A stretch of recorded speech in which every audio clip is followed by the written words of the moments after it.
नमस्कार दोस्तों, मैं प्रशांत आप सभी दोस्तों का स्वागत करता हूं आपके अपने चैनल पर। तो जैसा कि आपको पता होगा कि हम यूपी ट्रिपल के जीएस के सब्जेक्ट का पीवाईक्यू क्वेश्चन सभी करा रहे हैं।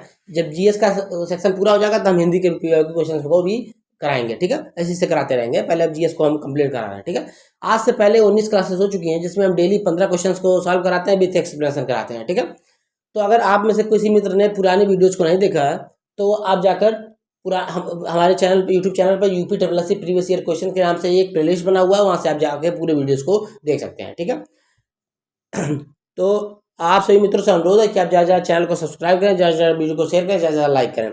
अगर आप सभी मित्र में से कोई टेलीग्राम चैनल या व्हाट्सएप चैनल को हमारे नहीं ज्वाइन किया है तो आप ज्वाइन कर सकते हैं, क्योंकि वो बहुत ही इंपॉर्टेंट है। क्योंकि कोई भी इन्फॉर्मेशन आता है व्हाट्सएप चैनल या टेलीग्राम चैनल पर ही सर्वप्रथम प्रोवाइड किया जाता है, जिसका लिंक आपको कमेंट बॉक्स में मिल जाएगा, वहाँ से आप ज्वाइन कर सकते हैं। अगर कोई मित्र बीपीओ की तैयारी कर रहा है या जूनियर असिस्टेंट की तैयारी कर रहा है और आप हमारे पेड ग्रुप को भी ले सकते हैं। इसमें आपको हैंड रिटन नोट्स प्रोवाइड कराया जा रहा है, साथ साथ आपको मॉक टेस्ट भी इसमें प्रोवाइड कराया जा रहा है। ठीक है, तो आप वहाँ से उसको ले सकते हैं। ठीक है, तो आज की क्लास जो ये प्रीवियस ईयर क्वेश्चंस की है, ये आपकी 20वीं क्लास है, क्योंकि 19 क्लास तक आपको हो चुका है। ठीक है, तो 20वीं क्लास है, तो हम 285 नंबर क्वेश्चन तक कर चुके हैं।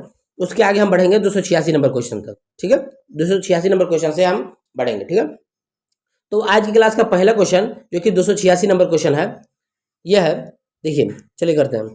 कौन सा स्टील उन प्रक्रिया के माध्यम से उत्पादित किया जाता है जो कार्बन डाइऑक्साइड का उत्सर्जन नहीं करते हैं? अनिवार्य रूप से स्टील उत्पादन में हाइड्रोजन को अपचायक, ऑक्सीजन को हटाने वाला के रूप में उपयोग किया जाता है। ग्रीन स्टील, इनवार स्टील, पीला स्टील या लाल स्टील? तो कौन सा स्टील है? ग्रीन स्टील है। ठीक है, इसका एक्सप्लेनेशन देख लेते हैं कि ग्रीन स्टील का आशय जीवाश्म ईंधन के उपयोग के बिना इस्पात के निर्माण में से है। इसका निर्माण कोयला गैसीकरण या बिजली जैसे कम कार्बन ऊर्जा स्रोतों का उपयोग करके किया जाता है। अतः यह अंततः ग्रीन हाउस गैस उत्सर्जन में को कम करता है तथा लागत में कटौती करता है। ठीक है, क्वेश्चन नंबर 287, निम्नलिखित में से कौन सा शहर संयुक्त राष्ट्र अधिदेशित एसडीजी सतत विकास लक्ष्य के स्थानीयकरण के लिए अपनाने वाला पहला भारतीय शहर है? नागपुर है, भोपाल है, बेंगलुरु है या अहमदाबाद है? तो कौन सा शहर है? भोपाल है। ठीक है, भोपाल एसडीजी की प्राप्ति की दिशा में प्रगति को निगरानी करने वाला पहला भारतीय शहर बन गया है। भारत के भोपाल शहर में सतत विकास लक्ष्यों की भारत की पहली शहर स्तरीय स्वैच्छिक स्थानीय समीक्षा आयोजित की गई है। ठीक है, समीक्षा के लिए मतलब कि उसने अपनाया, तो इसीलिए आया। निम्नलिखित में से कौन सा पर्यावरणीय मुद्दों से संबंधित मामलों में के शीघ्र निपटान का ध्यान केंद्रित करता है? पर्यावरण संरक्षण अधिनियम, क्षतिपूर्वक वनीकरण अधिनियम, वन संरक्षण अधिनियम या राष्ट्रीय हरित प्राधिकरण? तो आपको पता होगा कि इसका निवारण राष्ट्रीय हरित प्राधिकरण करती है। ठीक है, राष्ट्रीय हरित प्राधिकरण पर्यावरणीय मुद्दों से संबंधित मामलों को शीघ्र निपटान पर ध्यान केंद्रित करता है। इस संस्था की स्थापना 2010 में संसद के अधिनियम द्वारा हुई थी। पर्यावरण संरक्षण अधिनियम 1986 और वन संरक्षण अधिनियम 1980 में आया था। ठीक है, ये नोट है, इसको बहुत ही इंपॉर्टेंट है, इसको आप लोग जरूर याद रखेंगे। ठीक है, क्वेश्चन नंबर 289, मॉन्ट्रियल प्रोटोकॉल निम्नलिखित में से किससे संबंधित है? ओजोन परत अवक्षय, सतत विकास, ग्लोबल वार्मिंग या खाद्य सुरक्षा? तो मॉन्ट्रियल प्रोटोकॉल किससे संबंधित है? ओजोन परत अपक्षय से संबंधित है। मॉन्ट्रियल प्रोटोकॉल ओजोन परत को छेद करने वाले पदार्थों के लिए 1987 में अपनाई गई थी, अंतर्राष्ट्रीय संधि है। यह ओजोन परत संरक्षण के लिए पारित वियना सम्मेलन के तहत है। ठीक है, तो ओजोन परत संरक्षण के लिए वियना सम्मेलन के तहत है। 16 सितंबर को ओजोन परत संरक्षण के लिए अंतर्राष्ट्रीय दिवस मनाया जाता है। ठीक है, तो अंतर्राष्ट्रीय दिवस कब है? 16 सितंबर को ओजोन परत संरक्षण दिवस है। ठीक है, क्वेश्चन नंबर 290, भारत सरकार ने 2030 तक ऊर्जा मिश्रण के में किसकी हिस्सेदारी 15% तक बढ़ाने का लक्ष्य रखा है? सौर ऊर्जा का, प्राकृतिक गैस का, जल विद्युत का या कोयले का?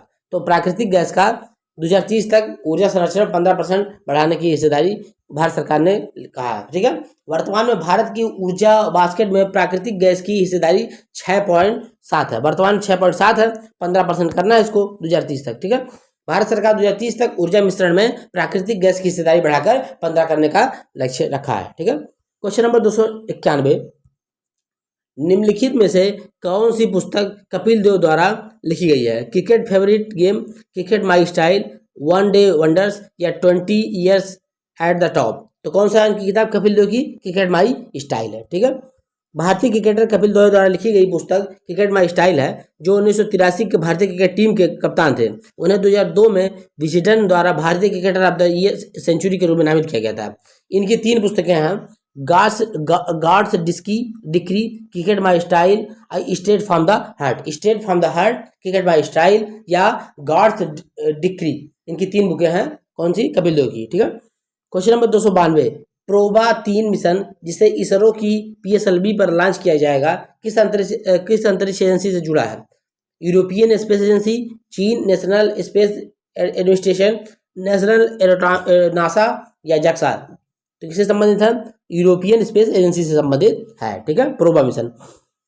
यूरोपीय अंतरिक्ष एजेंसी का प्रोबा मिशन PSLV द्वारा लॉन्च किया जाएगा। इसमें 2 उपग्रह सूर्य के धुंधले कोरोना के आसपास वातावरण का अध्ययन करेंगे। 340 किलोग्राम के अंतरिक्षयान में वो PSLV द्वारा 19.7 घंटे में कक्षीय अवधि में पृथ्वी की उच्च तैनाती किया जाएगा। ध्यानतव्य है कि ध्रुवीय उपग्रह प्रक्षेपण वाहन PSLV एक बहुमुखी वाहन है जो कि भारतीय इसरो द्वारा डिजाइन किया गया है। ठीक है, तो मतलब इसरो का जो PSLV है उससे यूरोपियन स्पेस एजेंसी का जो प्रोबा मिशन है उसको लॉन्च किया जाएगा, जो कि सूर्य के कोरोना की जांच करेगा। ठीक है। क्वेश्चन नंबर 293, भारत का पहला liquid mirror telescope international liquid mirror telescope निम्नलिखित में से किस वेधशाला में स्थापित किया गया था? देवस्थल वेधशाला, major aeronautics Cherenkov telescope, Indian institute of the astrophysics या बेडू बप्पा वेधशाला तमिलनाडु? तो कहाँ स्थापित किया गया है? देवस्थल वेधशाला, Aryabhatta research institute of the observation sciences का परिसर नैनीताल उत्तराखंड में इसको स्थापित किया गया है। ठीक है। भारत का पहला liquid mirror telescope international liquid mirror telescope को देवस्थल वेधशाला, Aryabhatta research institute of the observation sciences के परिसर उत्तराखंड नैनीताल में स्थापित किया गया है। ठीक है, वीडियो में क्वेश्चन पूछा हुआ था। ठीक है। क्वेश्चन नंबर 294, निम्नलिखित में से कौन India's vaccine growth story from cowpox to vaccine Maitri पुस्तक के लेखक हैं, जो भारत के एक सिविल सेवक हैं? आशीष कुंद्रा, डॉक्टर सज्जन सिंह यादव, डॉक्टर अंशु प्रिया या doctor Arun थम्बुराज?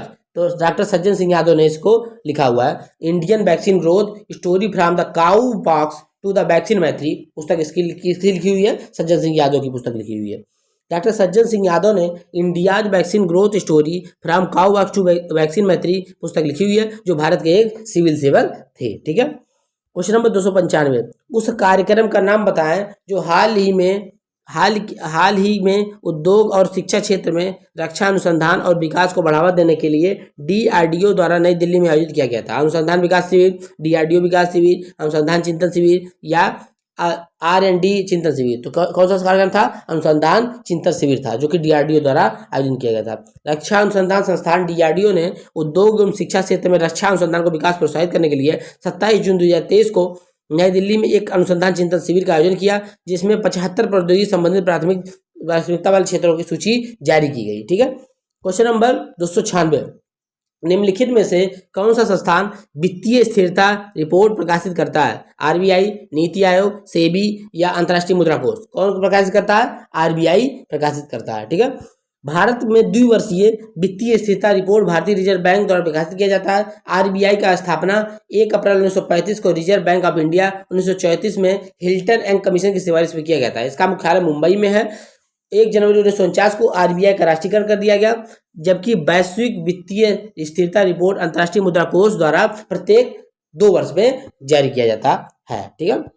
Question number 297, Mrinalini Sarabhai निम्नलिखित में से किस कला रूप में जुड़ी है? कथकली, ओडिसी, मणिपुरी या भरतनाट्यम? तो मृणालिनी साराभाई भरतनाट्यम से संबंधित है।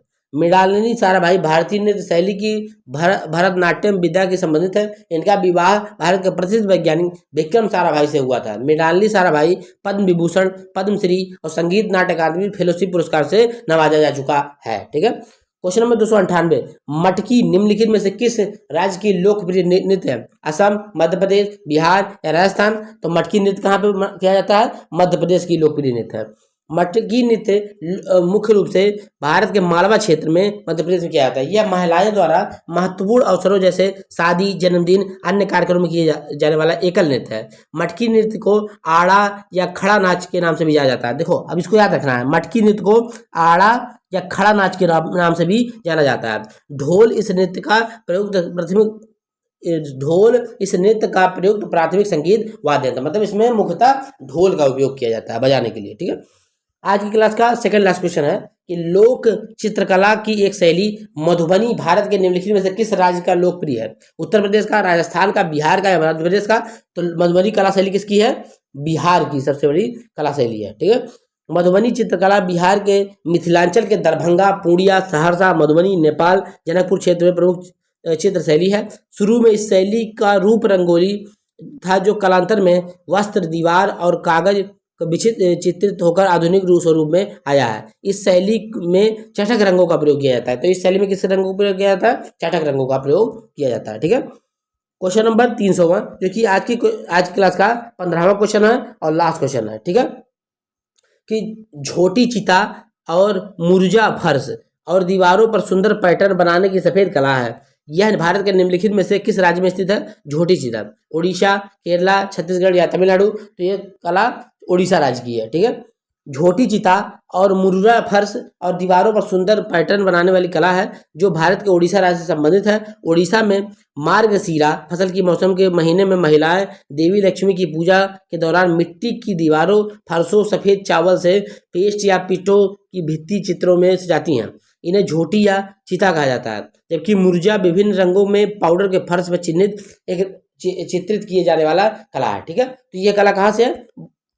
मतलब झोटी चिता या मुर्जा फर्श कला आपकी उड़ीसा राज्य की कला है। ठीक है, तो आज का ये लास्ट क्वेश्चन था। आपको वीडियो कैसा लगा आप ज़्यादा कमेंट बॉक्स में कमेंट करके बताएंगे। आप ज़्यादा वीडियो को शेयर करेंगे, ज़्यादा वीडियो को लाइक करेंगे, आप हमारे चैनल को ज़्यादा सब्सक्राइब करेंगे। अगर आप सभी मित्रों में से किसी ने पुरानी वीडियोस को नहीं देखा है तो आप जाके हमारे यूट्यूब चैनल पर देख सकते हैं, जहाँ पे एक प्लेलिस्ट बना हुआ है यूपीएससी प्रीवियस ईयर क्वेश्चंस के नाम से। तो वहाँ से आप सीरियल वाइज सारे वीडियोस को देख सकते हैं।